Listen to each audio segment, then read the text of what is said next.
चलिए एक बार बीटीसी का व्यू जान लेते हैं कि इवेंचुअली बीटीसी यहाँ से क्या कर सकता है, यानी कि बिटकॉइन। अभी इसमें काफ़ी लंबा एक शार्प फॉल आया था कुछ टाइम पहले, और इसी को हम डिसाइड कर लेते हैं कि आगे अब ये क्या कर सकता है। तो सबसे पहले हम इसका मंथली चार्ट अगर देखें 1 मंथ का, तो 1 मंथ के चार्ट में सबसे पहले हमें दिखता है कि यहाँ पे एक इंगल्फिंग बढ़ रहा है, मतलब टॉप से पिछले मंथ की ग्रीन कैंडल को पूरा इंगल्फ कर लिया है, और यहाँ से चांसेस काफ़ी हैं कि ये थोड़ा सा और ड्रैगन डाउन करेगा एटलीस्ट टिल द 95,000। अब यदि हम वीकली बेसिस पे जाते हैं तो वीकली बेसिस पे भी हमें साफ दिखता है कि इसके पास जो अगला सपोर्ट आ रहा है वो कहीं ना कहीं 93 से 95,000 के बिटवीन में ही है। तो वीकली और मंथली हमें यही रिप्रेजेंट कर रहे हैं।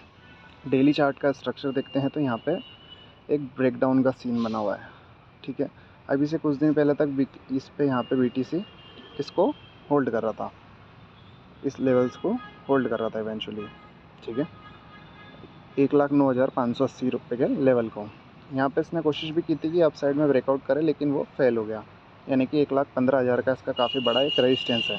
अब जो ये यहाँ पे इसके पास अगला सपोर्ट आता है, ये कहीं ना कहीं इसका प्रीवियस लो है, ठीक है, डेली बेसिस पे। जैसे ही ये इसका ब्रेकडाउन करता है तो कहीं ना कहीं बीटीसी का जो पोजिशनल टारगेट रहेगा वो 95,000 के आसपास तक का रह सकता है। तो मेरे ख्याल से जो भी लोग अभी बीटीसी में यहाँ पर शॉर्ट हैं, तो उनके जो स्टॉप लॉसेस होना चाहिए वो फ़िलहाल इस आज के कैंडल के ऊपर होना चाहिए। यानी कि आप कहीं ना कहीं 1,10,000 रुपये या 1,09,500 रुपये के स्टॉप लॉस को कंसिडर कर सकते हैं for the positional basis. Quantity को आप एज़ पर योर ट्रेड आप उसको बुक भी कर सकते हैं, यानी कि आप अपने प्रॉफिट्स को ट्रेल करते रहें, बुक करते रहें, और इवेंचुअली यहाँ तक प्रॉफिट को एस्केलेट कर सकते हैं। बीटीसी में कोई भी अपवर्ड मोमेंटम आने के जो चांसेस हैं वो फ़िलहाल 1,09,500 के ऊपर जब तक कोई कैंडल क्लोज नहीं होता ग्रीन कलर का इस एरिया में, तब तक ये फिर इसके अपर रेंज तक 1,15,000 तक नहीं जा पाएगा। बीटीसी का जो इंट्राडे का व्यू है वो भी कहीं ना कहीं डाउन का ही बना हुआ है। अगर आप ध्यान से देखें तो बीटीसी ने यहाँ पे एक बेरिश फ्लैग एंड पोल बनाया था, इसका ये टारगेट अचीव हो गया। हल्का सा ही रिट्रेसमेंट कर सकता है जहाँ से इसका भी वापस ब्रेकडाउन आया, बट इवेंचुअली जो इसको जाना है वो कहीं ना कहीं ये नीचे की जर्नी कंप्लीट करना है। अब इस चीज़ को एक बार अब हम फिबोनाची के थ्रू पे भी देख लेते हैं कि फिबोनाची में ये चीज़ कैसे वर्क कर रही है।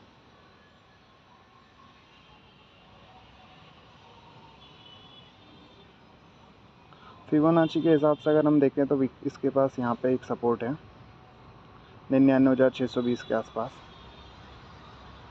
ठीक है, और अभी फ़िलहाल जहाँ खड़ा है ये इसके नीचे ही क्लोज़ कर रहा है कैंडल 1,05,600 के नीचे।